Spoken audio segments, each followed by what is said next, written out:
Welcome to the CTA podcast. Join us as we critically examine the ideological capture of the psychotherapy field. Here we discuss better, common humanity proposals for a fairer society. Our discussions are thought-provoking, and our guests are from diverse backgrounds, bringing unique perspectives to the table. This is the CTA podcast with your hosts Jaco van Zyl and Christine Siefen.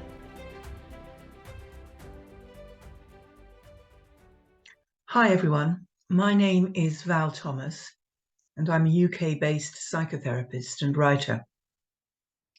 And I'm the author of the first chapter in our anthology of essays titled Cynical Therapies, Perspectives on the Antitherapeutic Nature of Critical Social Justice. And my chapter is an exercise in setting the historical context for the anthology.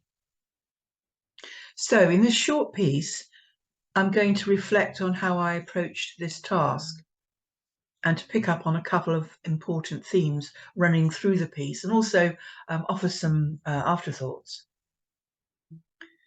And to start, I don't think that the enormity of the change happening to the mental health professions can be overstated. And this change has been rapidly accelerating in the last few years. If you go back to the turn of the millennium, what did the therapy field look like then? Well, it was pluralistic, with different modalities jostling up against each other. It was dynamic, with new approaches continuously evolving. It was busily integrating postmodern perspectives, such as notions of socially constructed identities. And there was more awareness of the importance of the contextual factors implicated in the clients presenting issues. And overall, it was responding to diverse multicultural societies through developing cultural competence in therapists. Although, as a side note, in hindsight, we can now see these activist clinician theorists, such as Daryl Wing-Soo, waiting, as it were, in the wings. And I'll return to them later. But in the main, the field held the individual as the focus of therapy, and there was an emphasis on increasing self-insight and agency. So where are we now? Well, yes, of course, there are practitioners out there still practicing traditional therapies. But what's happening in the professional bureaucracies and training institutions? Because this is where the future of therapy practice is determined. A new totalizing worldview is being imposed. The collective dimension of human experience is being foregrounded. And furthermore, the purpose of therapy is not to help the individual to change, but instead to change society. The activist clinicians are now center stage. There's been no public debate, no critique, and any attempt to present a different view is cancelled. And we're talking about the therapy disciplines here, which historically have always engaged in ferocious intellectual battles about divergences in theory and practice. What's going on? This transformation hasn't come about through new knowledge, cumulative clinical observations, or empirical evidence and research. This new version of therapy has been inserted into the field. It would seem that the therapy field is providing yet another example, albeit a speeded up version, of the long march of critical theory through the institutions. I want to say something about how I approach writing this chapter. I knew it needed to be broad brush and talk about therapy generically. And I thought the best way to illustrate the change was to look at what was happening in the influential professional bodies as they determine and shape policies and practice. I chose the American Psychological Association because it's the biggest one and has the widest influence. So in my chapter, I explore two versions of the APA Guide to Multicultural Practice. The first one was published in 2003, and the second one was published in 2017. The first one dispenses advice and guidance, which seems reasonable and uncontroversial. It supports classic liberal principles of individual rights and free speech, and is open to different frameworks of understanding. Yet, by the time we arrive at the 2017 version, it appears to have been rewritten with a missionary zeal to establish psychologists as agents of societal change. It even has a new term, the citizen psychologist. And there's only one view, and that is intersectionality, which is sanctioned. And the universality of human experience is given very short shrift. Other professional bodies and therapy bureaucracies and institutions downstream from APA. And so you start to see this tone, this kind of language, these concepts mainlined right across the therapy field. Like a good example would be the American National Association of School Psychologists. In a policy statement issued in 2021, after explicitly referring to the APA guidelines, it goes on to state, as school psychologists, and this is a verbatim quote, we have an ethical responsibility to engage in social justice and anti-racist action. And they go on to describe particular injustices such as, and again this is a verbatim quote, these injustices include mass incarceration, inadequate access to quality healthcare and educational resources, and inequitable access to stable sources of food, safe and affordable housing, and gainful employment. End of quote. What has this got to do with school counselling, you might reasonably ask? Another example, look at the recent move of the UK's Healthcare Professions Council. This is the main UK regulator of the health professions, responsible for setting professional standards for clinical psychologists and other therapist professionals, such as art psychotherapists. There is a new set of revised standards, which is due for release in September this year. And these are standards that will govern practice. And it's interesting to note the shift to critical social justice terminology. So here's one. A particular standard, which is applicable to counselling psychologists only, 12.25. The current standard is, in quotes, understand social and cultural contexts and the nature of relationships throughout the lifespan, end of quote. Now the revised standard becomes, quote, understand social and cultural contexts in a manner informed by community, critical and social constructivist perspectives, end of quote.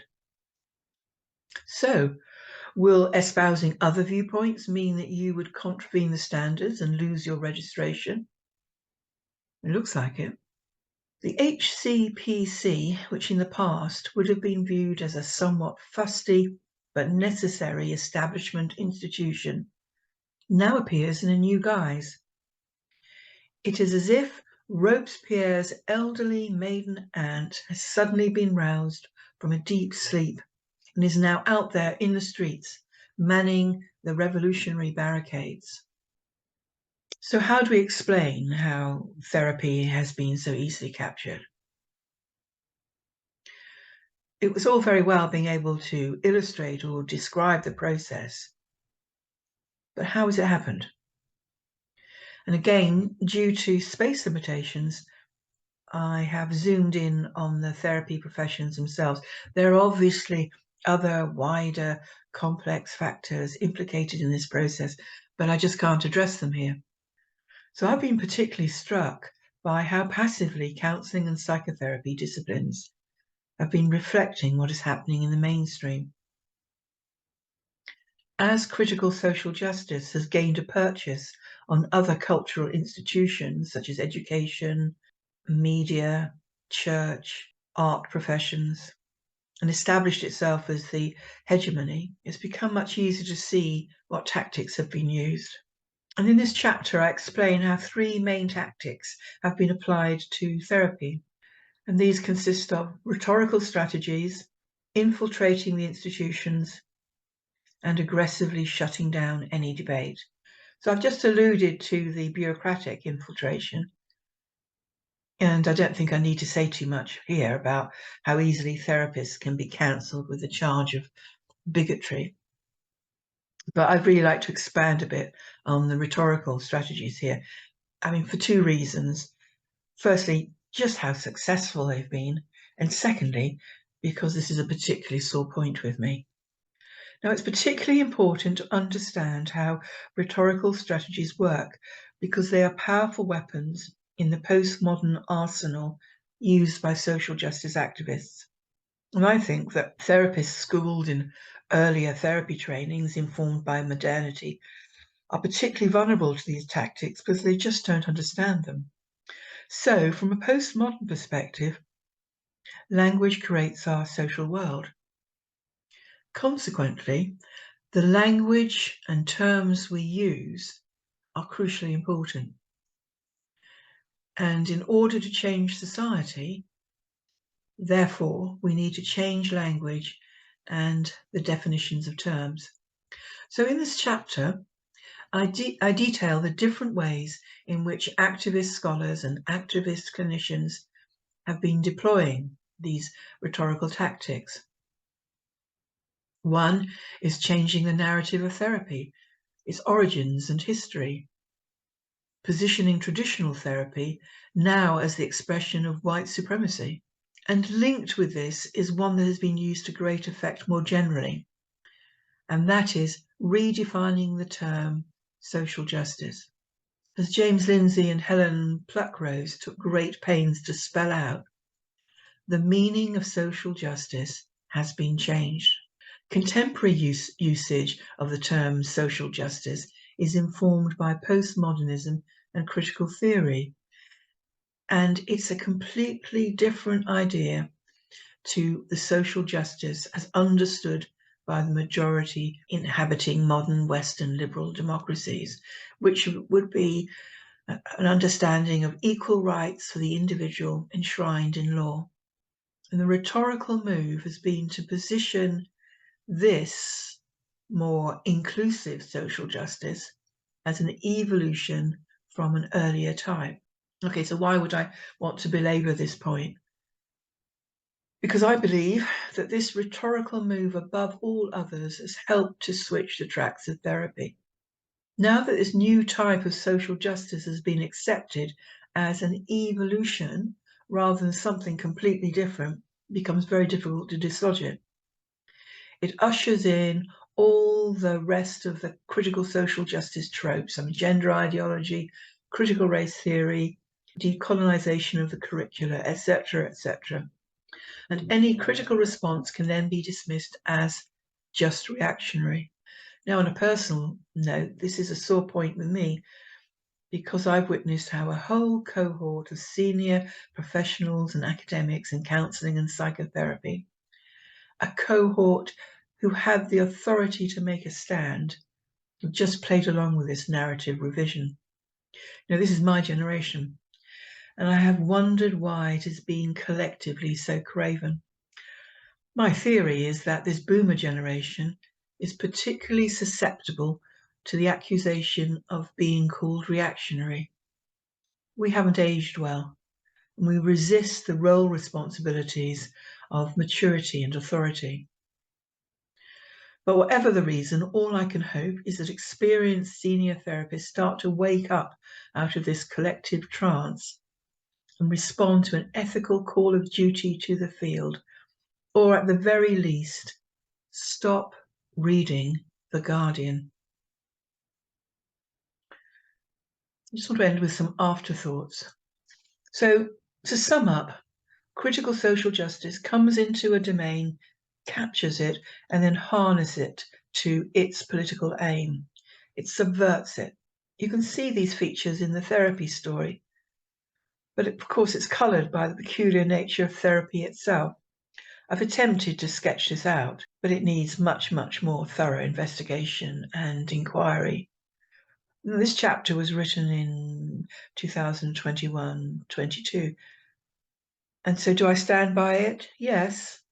I think I've identified some key factors in the rapid transformation of our professions, from healing practices to political ones. In particular, the way in which the therapy professions couldn't defend themselves against postmodern language games and rhetorical strategies. Basically, very few people grasped that a fundamentally different worldview had arrived, and they all went along with the view it presented of itself as an evolution. This culture war is increasingly the determining factor in how the different modalities are being shaped. Psychoanalysis is an interesting example. It's currently riven by scandals. It seems to be particularly vulnerable to activist scholars pushing whiteness studies. Some prominent psychoanalysts have seen fit to make accusations of racism and discrimination against white people in general. And the current head of the APA psychoanalytic section has come to attention through her incendiary remarks about Jewish people. Yet in Europe, we're seeing something different. A reaction against critical social justice. The venerable Italian Psychoanalytic Association has just taken a stand against gender ideology, issuing a letter opposing puberty blockers for gender dysphoria. But if I were to write this now, I think I would be explaining more clearly how the critical social justice praxis became inserted into mainstream therapy. Incidentally, I have an essay about the broaching method on the CTA website. It's easy to see how theory and practice in relation to culturally sensitive therapy skills was the start of the incursion into the field. But the significant moment, I believe, was when therapists were urged to apply these skills to therapy practice more generally. Then the work, no matter what issues the clients brought, could then be focused on identity. The source of the client's problems would be automatically ascribed to external societal causes, and then therapy could be harnessed to a political ideology which has, and this cannot be stated too many times, has nothing to do with healing. But the truth is that this chapter is just one of the first attempts to trace the capture of therapy. It's a very complex matter, and it's crucially important we think about it and publish. Without this attention, then real therapy will be lost, becoming just a relic of reactionary times and be jettisoned. I also believe that a deep inquiry into the recent history of the therapy disciplines will also help us identify the weak points or limitations in traditional therapies as theorized and practiced. So I look forward to people reading this chapter on the context and expanding and developing this initial attempt to sketch out the story of how therapy has arrived in this sorry position. This is not just an academic matter. The more we understand this, the better position we'll be in to counter an anti-therapeutic takeover and re-establish therapies committed to a true healing ethos. Thank you.